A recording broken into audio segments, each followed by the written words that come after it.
Welcome উৎকতাতে আপনাকে স্বাগতম। আশা করি ভালো আছেন এবং ভালোর দলে আছেন। আবারও আমি আপনাদের মাঝে ফিরে আসলাম তিনটি চমৎকার এবং ভয়ানক ঘটনা নিয়ে, যেই ঘটনাগুলো শুনলে আপনাদের গায়ের লোম পর্যন্ত দাঁড়িয়ে যেতে পারে এবং বিশ্বাস করা এবং না করা সম্পূর্ণ আপনাদের ব্যাপার।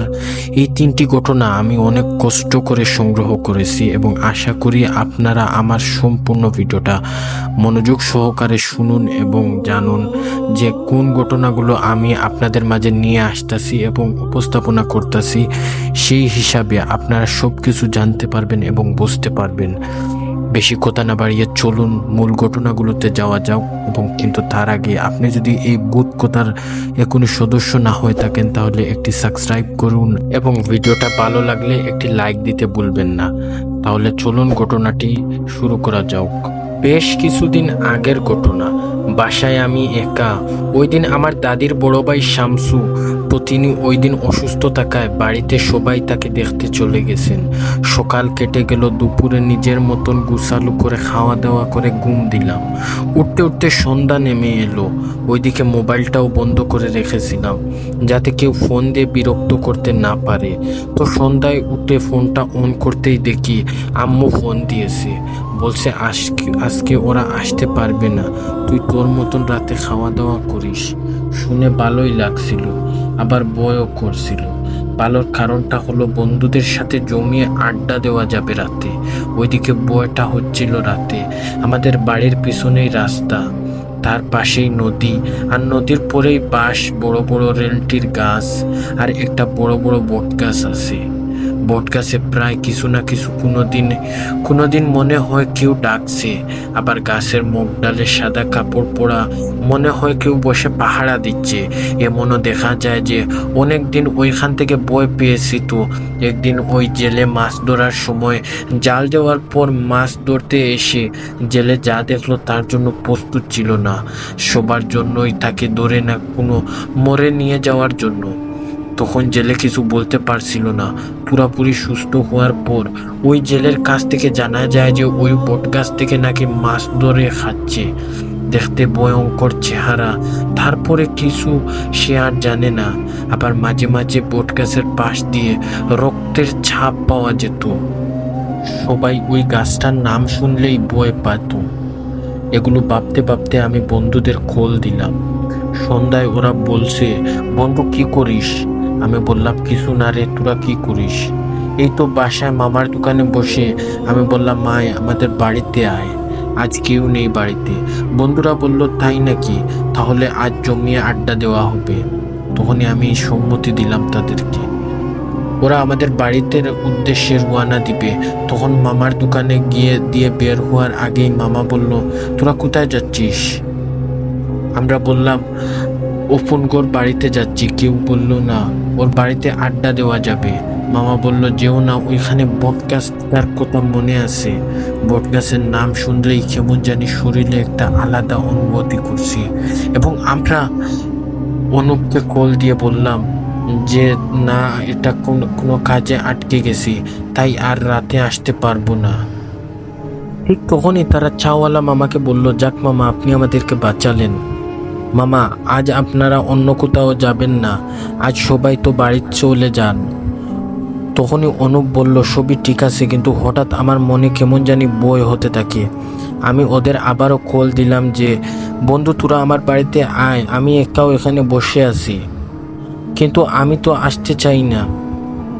যে যার মতন করে বাসায় যায়। তখনই হঠাৎ করে তাদের মধ্যে একজন বন্ধু বলে সে যাবে ওদের বাড়ি। ওরা বলল যে, না ভাই, আমরা কেউই যাব না তোর সাথে, তুই একাই যা। ওই বন্ধু বলে যে, তোরা না হয় যা, আমাকে একটু পথ এগিয়ে দিয়ে আয়, না হয় আমি একা একা এত দূর যেতে ভয় পাবো। সবাই বলে, না না ভাই, তুই যা, আমাদের প্রাণের ভয় আছে। ওই বন্ধু বলে, যা তোরা, আমি একাই চলে যাব। ঠিক তখনই রাত 12:50 রওনা দিল ওই বন্ধু অনুপের বাড়িতে। ওই বন্ধুটা ওদের বাড়ি যেতেই 20 মিনিট লাগবে, কোথাও গাড়ি নেই। আমি একা একা হাঁটতে শুরু করে দিলাম।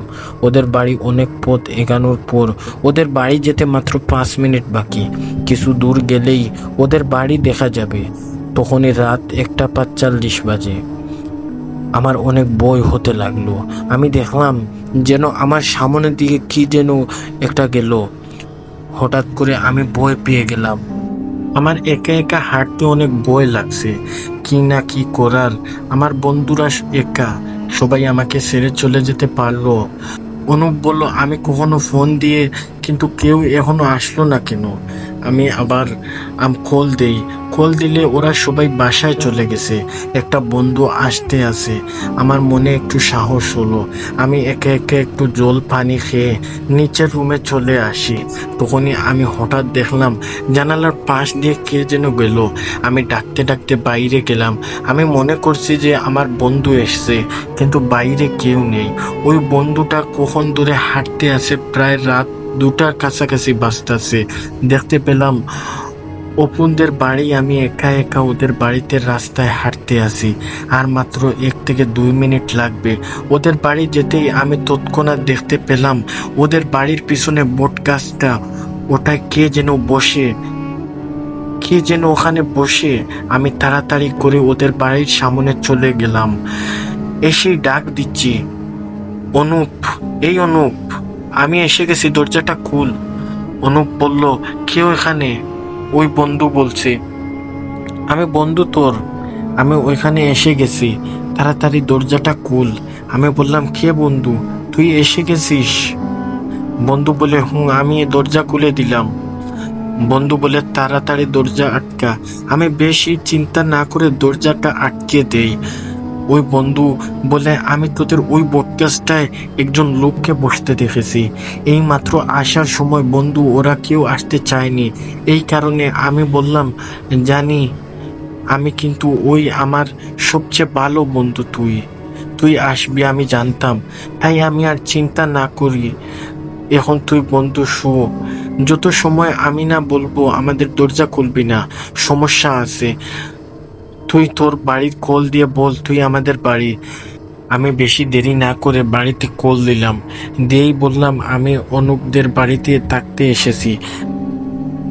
বাড়ির সবাই বলে উঠল যে, তুই জানো ওদের বাড়ির পিছনে একটা অভিশপ্ত বটগাছ আছে। আমি বলে উঠলাম, আমার চিন্তা করিও না, ওইসব মিথ্যা কথা। আমি কল রাখলাম।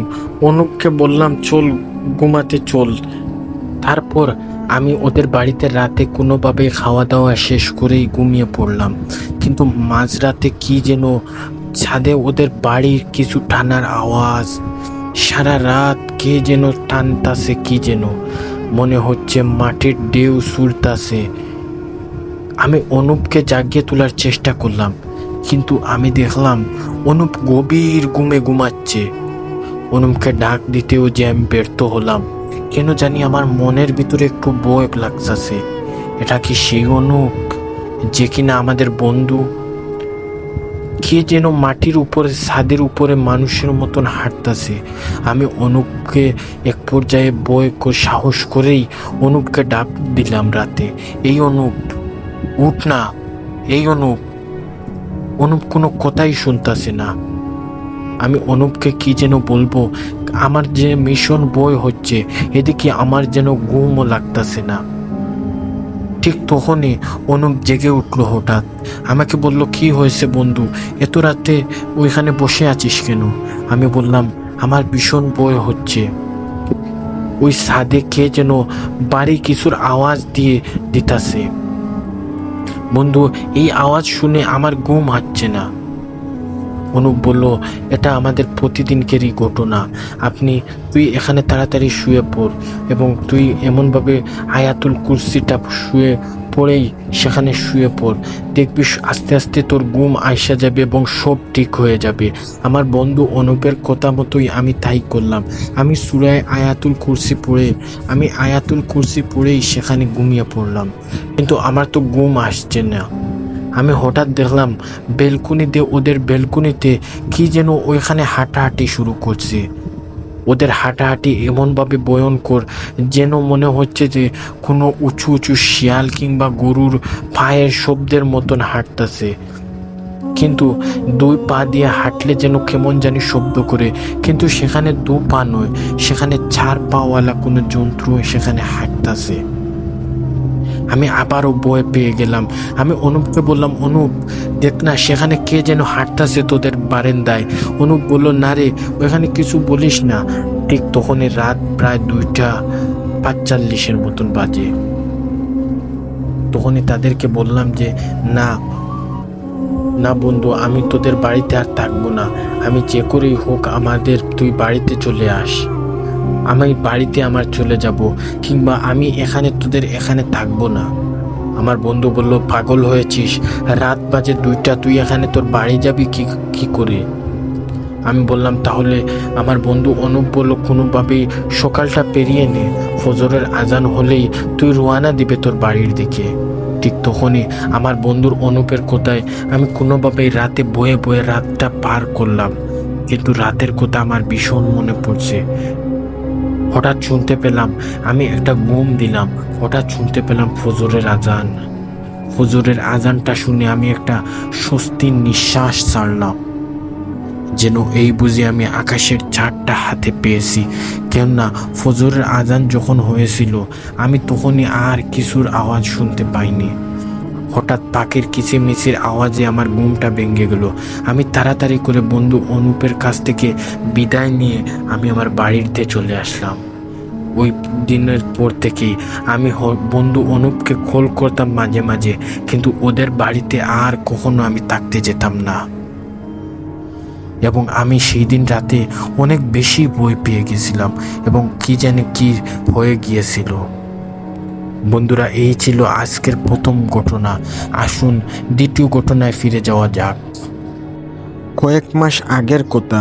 সেদিন প্রবল ঠান্ডা হাওয়ায় গায়ের জ্যাকেট পরে বিকালে বই কিনতে আন্ডার ক্লিনিয়ার হয়ে গেছিলাম। শীতের মধ্যে টুপটাপ টুপটাপ করে অল্প অল্প বৃষ্টি হচ্ছে। সেই বৃষ্টিতে ঠান্ডা আরও বেশি বেড়ে গেল।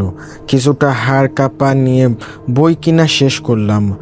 অন্দর ক্লিনা এদিকেই যে এমসেন হলো আমার এক পুরানো বন্ধুই, তাকে ভাবছি এর সাথে দেখা করেই যাই।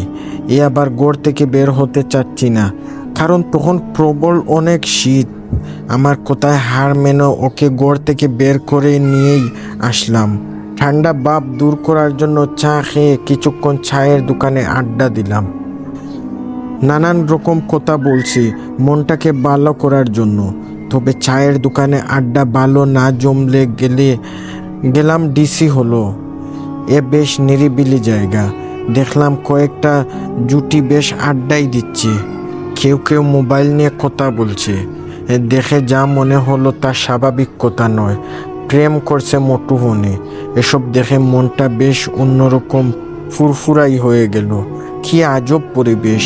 শীত পড়তেছে, তার প্রতি কোনো খেয়ালই নেই। পাশে দেখি ফ্লেক্সি নিয়ে চাওয়ালা চা করতেছে। কিছু দূর দেখি বাদামওয়ালা চেরাকের আগুন দিয়ে বুট বাদাম বিক্রি করছে। একে বললাম, চলো বুট বাদাম খাই। এ আবার অনীহা প্রকাশ করলো। জোর করেই বললাম, চলো খাই। বুট বাদাম কিনে সাথে আরো বেশি আড্ডা জমালাম। আড্ডা দিচ্ছি ঠিকই, কিন্তু চোখ আমার সবখানে। কে কি করতেছে না করতেছে লক্ষ্য করছি। দেখি একটা দম্পতি তার মেয়েকে নিয়ে ডিসি হল মঞ্চে থাকা জায়গায় বসে তারা কথা বলছে। আবার একটা ছেলে একটা মেয়ের হাত ধরে হাঁটাহাঁটি করছে। হঠাৎ দেখি একটা মেয়ে গেট দিয়ে ঢুকে একলা একলা কিছুক্ষণ ঘোরাঘুরি করছে। এর সাথে পাশ কাটিয়ে কেউ নেই। আমাদের পাশে থাকা বসার জায়গাটা কিছু দূরে বসে আছে। মেয়েটির সাথে দেখলে আসলে কেউই নেই, কিন্তু রাত তো হয়ে এলো, শীত পড়ছে। একলা একলা বসে থাকা মানেটা কি? গায়ে কোনো শীতের কাপড়ও নেই। সেলোয়ার কামিজ পরা মেয়েটি চেহারায় পরিষ্কার বোঝা যাচ্ছে না। অবসা আবসা আলোতে কিছুটা দেখছি। আচ্ছা যাক, নিজের কাজে মন দিলাম। আমার বন্ধু আমার সাথে বক বক করে কথাই বলে যাচ্ছে। আমি কোনো ওর কথা শুনছি না, শুধু দেখছি ওদিক ওদিক কেউ কি করছে। মুক্ত উদাস মনে সিগারেট টানছি। আবার কেউ কেউ দেখছি চলেই যাচ্ছে নিজের গন্তব্যস্থলে। প্রায় খালি হয়ে গেল জায়গাটা, কিন্তু মেয়েটি বসেই আছে। জায়গাটা একটা নিরাপদ না ভেবেও বের হয়ে এলাম, কারণ রাত তখন 9টা বাজে। আমার বন্ধুর সাথে রাস্তায় গল্প করে এসে ওকে বিদায় দিয়ে আবারও আনন্দরিকায় আসলাম। আমার বসা কাপড়ই রাস্তার মাথা পরে কাজীর হাট ভিতরের গলিতে। 1 নং কালুরঘাট বাস ধরতেই, কিন্তু এত দূর বাস পাওয়া মুশকিল। আনন্দ কিলিয়া জায়গাটা দেখি দবদবে, মনে একটা সংক্রিয় হলো। অন্যদিন তো এভাবে থাকে না, কিন্তু আজ কেন? এসব কথা চিন্তা করতে করতে চিন্তা বাদ দিয়ে বাস আসার প্রতি মনোযোগ দিলাম। কোনোটা বাস যাচ্ছে না, যাচ্ছে বাগেরহাট পর্যন্তই যাচ্ছে। বেঙ্গে বেঙ্গে যাওয়া অনেক কষ্টকর, তাই আবার কিছুক্ষণ অপেক্ষা করতে থাকলাম। কিছুক্ষণ দেখি একটা নতুন বাস কালুরঘাট বলে চিৎকার করছে। আবারও মনের সংক্রিয় হলো, এত বড় বাস এত রাতে সহজে যায় না। বাসটা বেশ নতুন। বাসটার উঠে পিছনের সিটে গিয়েই বসেই দেখি ওই সেই মেয়েটা যাকে আমি একলা একলা ঘোরাঘুরি করতে দেখছি ডিসি হলে। কিন্তু এই মেয়েটা এই বাসে আসলো কিভাবে? এই বাস তো নিউ মার্কেট থেকে আসছে। তাহলে মনে মনে অনেক প্রশ্ন ঘুরপাক খাচ্ছে। প্রশ্নরা আমার কোথায় আসছে আর যাচ্ছে। আজব চিন্তারা আমার পাশে এসে বসে আছে, কিন্তু না ভেবে উপায় কি? চিন্তার বিষয় এই। যাই হোক, আমি এবার সামনের দিকে ফিরে তাকালাম। বাস ছেড়েই দিল। আমি বাসের জানালার দিকে তাকিয়ে রইলাম। বাস ড্রাইভার পিছনের দিকে লাইট জ্বালিয়ে দিয়েছে। কিছুক্ষণ পর মেয়েটি আমার দিকে তাকিয়ে আছে। বাহ, বেশ সুন্দর মেয়েটি। তখন অন্ধকারে ভালোভাবে দেখা যায়নি। বয়স আর কত হবে, আনুমানিক 20 থেকে 21 হয়তো। ওর দিকে না চেয়েও পারছি না। বেশ অপরূপ দেখছি, কিন্তু এভাবে তাকিয়ে থাকলে নিশ্চিত অন্য কিছু মনে করে সন্দেহ করবে। কেমন জানি দেখতে মেয়েটি। একবার তাকিয়ে থাকলে দেখতে অনেক সুন্দর লাগে, আবার অনেকবার তাকিয়ে থাকলে মনে হয় অদ্ভুত ধরনের বিকৃতি চেহারা। ঠিক তাকাতেই যেন ভয় হয়। খেয়াল করে দেখি ওর চোখ মুখ জল জল করছে। হাতগুলো দেখতেই কীরকম, পুরা অদ্ভুত ধরনের। বাস পূর্ণ গতিতে চলছে। আমার তো ঠান্ডা যায় অবস্থা। গায়ের জ্যাকেটের পরেও নিস্তব্ধ পাচ্ছি না। কিন্তু সেই মেয়েটি ঠান্ডা সহ্য করতে কিভাবে? এভাবেই কপালে তাকাবে মনে হয় গ্রামের বৃষ্টি ঝরছে। এভাবেই তাকাতেই যাত্রী কোনো সময় নেমে গিয়েছে, কমে গেছে, টেরই পাইনি আমি। এত বড় বাসের মধ্যে আমার 4 জন, বাস ড্রাইভার, কন্ডাক্টর, এদিকে আমি আর সেই মেয়েটি। বাইরে তাকিয়ে দেখছি কাছটাই রাস্তার কথা চলে এসেছে। বাস আর কালুরঘাট যাবে না, কারণ কালুরঘাট যাওয়ার মতন যাত্রী নেই। বাস থেকে নেমেই দেখি রাস্তার চারিদিকে সব শূন্য, কেউ কোথাও নেই। কন্ডাক্টরকে টাকা দিয়ে আমি মেয়েটির আগে হাঁটা দিলাম। প্যান্টের প্যাকেট থেকে মোবাইল বের করেই ঘড়িতে দেখি রাত 11:58 বাজে। এত রাত হয়ে গেছে, নিজেও বিশ্বাস করতে পারছি না। সামনের দিকে ফিরে তাকাতেই দেখি মেয়েটি কোন সময় আমার আগে ক্রস করে হাঁটা শুরু করছে। আমার আগে আসে ভাবতেও পারিনি। এত তাড়াতাড়ি ক্রস করলো কিভাবে? আমি তো সেই মেয়েটিকে আগেই ছিলাম। আবার চোখে পিছন তাকিয়ে দেখি পিছনে সেই বাসটি নেই। এত অল্প সময়ের মধ্যে বাসটি কিভাবে কোথায় গেল? অন্তর বাসটি ইঞ্জিনের শব্দও শোনা যেত, অথচ শুনতেই পেলাম না কোনো কিছু। আমি আবার সামনের দিকে ফিরে তাকাতেই দেখি মেয়েটি হাঁটা চলা অন্যরকম, ঠিক স্বাভাবিক মেয়েদের মতন না। আমি মেয়েটির থেকে 20 হাত দূরে। ভালো করে খেয়াল করেই দেখি মেয়েটি থেকে কি যেন আস্তে আস্তে গলে গলে যাচ্ছে। আমি তো ভীষণ বয়ে আসি, কারণ রাস্তার পাশে আশেপাশে কোনো জমজমা নিস্তব্ধ জায়গাটি, শুধু আমি আর মেয়েটি হাঁটছি। হাঁটতে দেখি মেয়েটি কেমন জানি রূপ পরিবর্তন হচ্ছে। আমি ভূত পেতনি এসব বিশ্বাস করি না, কিন্তু আমার চোখের সামনে এসব কি করতে যাচ্ছে নিজেই তাই বিশ্বাস করতে পারছি না। আমার মাথা তখন জিম করছে। শীতের মধ্যে আমার শরীরের ঘাম ঝরছে।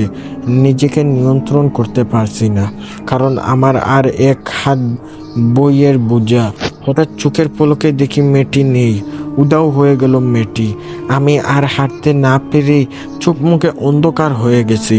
রাস্তায় পড়ে যাওয়ার মতন অবস্থা। অলৌকিক রাস্তায় স্ট্রোক লাইটও আমাকে আলোকিত করতে পারছে না। এসব যেন স্থির হয়ে আসছে, মনের দম ফুরিয়ে যাবার উপক্রম। আকাশের দিকে তাকাতেই দেখি আকাশের একটা তারাও নেই, সব শূন্য। আমি নিশ্চুপভাবে বয়ে বয়ে আমার বাসার দিকে এগোতে থাকলাম। বাসার পিছনে শুকরানো জায়গা, একটা পিচ্ছিল আচারও খেলাম। তবে ভাগ্য ভালো আমি পড়ে যাইনি। বাসায় গিয়ে অন্য কিছু না ভেবেই সোজা ঠান্ডা পানি খেতে লাগলাম। ভাবতে লাগলাম আজকে কি হলো যা আমার জীবনেও ঘটেনি। কিন্তু মনে আমার প্রশ্নই থেকে গেল, সেই মেয়েটি কোথায় গেল? এবং আমি আর কোনো সময় সেই মেয়েটিকে আর খুঁজে পেলাম না। আমি আজও পর্যন্ত সেই আজমপুরে সেই মেয়েটিকে খুঁজতে থাকি, কিন্তু সেই মেয়েটিকে আমি খুঁজে পাই না। এই ছিল দ্বিতীয় ঘটনা। আসুন তৃতীয় ঘটনা শুরু করা যাক। আমার সাথে দুই একটা অতি অলৌকিক ঘটনা না ঘটলে আমি কখনোই বিশ্বাস করতাম না যে জিনভূত বলে কিছু আছে। এরই মাঝে মাঝে বিশ্বাস করতে চাই না। আর জ্ঞান বিজ্ঞানের যুগে ভূত প্রেতের বিশ্বাস একেবারেই রোমান। তবে এই পৃথিবীতে এখন অনেক বিষয় আছে যা অমীমাংসিত, যার কোনো সতোত্তর দিতে কেউ পারেনি। আমার জীবনে তেমনই একটা অমীমাংসিত প্রশ্ন রয়েই গেছে। আমি অনেকবারই এই প্রশ্ন জিজ্ঞেস করেছি, কিন্তু কোনো যুক্তিসঙ্গত উত্তর পাইনি। আমি তাই সবার কাছে আমি সেই প্রশ্নটা আরেকবার করতে চাই। তার আগে আমি ঘটনাটি বলি। মাঘ মাসের কনকনে শীতের রাত। আমি সেদিন রাতে ট্রেনে বগুড়া থেকে বাড়ি ফিরছি। রাত 10:20 রংপুর এক্সপ্রেসে উঠলাম। যেহেতু চাটমোহন স্টেশন রংপুর এক্সপ্রেসে দাঁড়াই না, তাই বাধ্য হয়ে বাড়াল ব্রিজের টিকিট কাটতে হলো। বগুড়া থেকে বাড়াল ব্রিজে পৌঁছাতে রাত 2:30 বেজে গেল। ছোট্ট একটা স্টেশন, দুই একটা চায়ের দোকান খোলা আছে। দেখে শুনে একটা চায়ের দোকানে বসলাম। আমার মনে মনে ভাবলাম আজ আর বাড়ি যাব না, স্টেশনে সকাল পর্যন্ত অপেক্ষা করব। তাই আরাম করে পায়ের উপর পা তুলে বসে চা সিগারেট খাচ্ছি। প্রায় আধা ঘন্টা হয়ে গেল এভাবে বসে থাকতে থাকতে। এদিকে প্রচণ্ড ঠান্ডা আর কুয়াশা চারিদিকে ডেকে আসছে। নিজের অযাচিত রুকামির জন্য নিজের কাছেই রাগ হচ্ছে। মনে মনে ভাবলাম, দূর, কাল সকালে বের হলেও তো পারতাম। কি দরকার ছিল অযথা এই রাতে ট্রেন আসার? না হয় কালকে কাজটা একটু দেরিতেই হোক, তবুও এই কনকনে শীতের খোলা আকাশের নিচে এইভাবে বসে থাকতে হতো না। এসব ভাবছি আর নিজের প্রতি খুব রাগ হচ্ছিল। কাউকে গাড়ি নিয়ে আসতেও বলছি, এমনকি কোনো আত্মীয়কেও ফোন দিব, তার উপায় নেই। ফোনের ব্যাটারি সারা। রাস্তায় ফেসবুক চালাতে চালাতেই ডেড হয়ে গেছে। অগত্য নিরুপায় হয়ে বসে থাকা আর চা সিগারেট খাওয়া ছাড়া আর কোনো উপায় নেই। প্ল্যাটফর্মে কিছুক্ষণ বসে থাকার পর 3:30 নাগাদ নিচের বাজারের দিকে ঘুরে দেখার জন্য, কিন্তু কিছুক্ষণ এগোতেই দেখলাম আমার বাড়ির পাশের এক পরিচিত যেটা একটা দোকানে দাঁড়িয়ে প্রাণ খাচ্ছে। কাছে যেতেই বলল, কিরে, তুমি এত রাতে এখানে কি করতেছো? আমি কাছের একজন মানুষ পেয়ে কিছুটা উচ্ছ্বাসিত হলাম। যাক, তাও নিজের একটা মানুষ আছে। আমি বললাম, জেঠু, বগুড়া থেকে আসছি, আপনি এখানে কেন? জেঠু বলল, আমার মেয়ে আর মেয়ের জামাই আসার কথা ছিল এই ট্রেনে, কিন্তু ওরা তো এখনো আসে নাই। আমার ফোনটাও বাড়িতে রেখে আইছি, তাই ফোন দিতে পারি নাই। বলে দোকানদারের কাছ থেকে ফোন দিয়ে শুনি ওরা নাকি গাড়ি ব্রেক ফেল করছে। দেখছে রেবের কথা শুই না যাও তো ভালোই হইল তোমার পাইয়া। তা তুমি বাড়ি যাইবা লয়ে? আমি বললাম, যাব তো, কিন্তু এত রাতে গাড়ি পাইব কই? যেটা হাসি মুখে কইল, ধুর বেটা, আমি একটা সিএনজি নিয়ে আইছি, চল যাই। আমি মোটামুটি আনন্দে আত্মহারা। যাক বাবা, বাঁচা গেল। নদী পার হয়ে পশ্চিম পাশের বটগাছটার কাছে আসে সিএনজিতে উঠলাম। বিশ্বাস করবেন না, সিএনজিতে উঠে কিছুক্ষণের মধ্যেই ঘুমিয়ে পড়লাম। এক ঘুম দেওয়ার পরে কারো ডাকে ঘুম ভেঙে গেল। দেখি আমার ওই জেঠু আমাকে বলল, বেটা তোমার বাড়ি পেয়ে গেছি, নামবা না, না হয় আজ আমাকে বাড়িতে চলো যাই, আমার বাড়িতে চলো। আমি চোখ খুলে দেখলাম আমার বাড়ির সামনে রাস্তায় সিএনজি দাঁড়িয়ে আছে। আমি জেঠোকে বললাম, না জেঠো, বাড়ি যখন চলে এসেছি তখন আর যাব না, অন্যদিন যাব তোমার বাড়িতে। জেঠু বলল, আচ্ছা বাজান, ভালো তাইকো তালি। আর তোমার আব্বা আমারে বইল আমার বাড়িতে বেড়াতে আসতে। আমি হ্যাঁ সম্মতি দিয়ে বাড়ির উঠানে উঠতেই শুরু করলাম। ততক্ষণে সিএনজির মুখ দাঁড়িয়ে বড় রাস্তার দিকে চলা শুরু করছি। বাড়ির উঠানের দাঁড়িয়ে বুঝলাম সবাই ঘুমিয়ে আছে। আমি আম্মার ঘরের সামনে গিয়ে দাঁড়িয়ে আস্তে আস্তে আম্মাকে ডাকলাম। আম্মা ঘুম থেকে উঠে এত রাত্রে আমাকে দেখে অবাক। তারপর নানান প্রশ্ন, কিভাবে আসলাম, কই থেকে আসলাম, কার সাথে আসলাম, ইত্যাদি ইত্যাদি। আমি ঘরে যেতেই মাকে সব খুলে বললাম। হঠাৎ করে ঘরের দেওয়ালে ঘড়িটা বেজে উঠল। 4টার ঘন্টা শুনে আমি হক চকিয়ে ঘড়ির দিকে তাকালাম। কেবল 4টাই বাজলো। আমি দেওয়ালে ঘড়িতে বুল আছে ভেবেই ঘড়ির দিকে তাকালাম। 4টা এখনো বাজেনি, কয়েক সেকেন্ড বাকি আছে। আমি আরও অবাক হয়ে গেলাম, এটা কিভাবে সম্ভব? বাড়াল বীজ থেকে চাটমোহন আসতে যেখানে 45 মিনিটের উপরে সময় লাগে, সেখানে আর 7-8 মিনিট কিভাবে, বেশি 15 মিনিটে কিভাবে আমি সেখানে আসলাম? তারপর মাকে সব শুনে বুকে দোয়া পড়ে ফু দিয়ে বললেন, আল্লাহই হেফাজত করবে।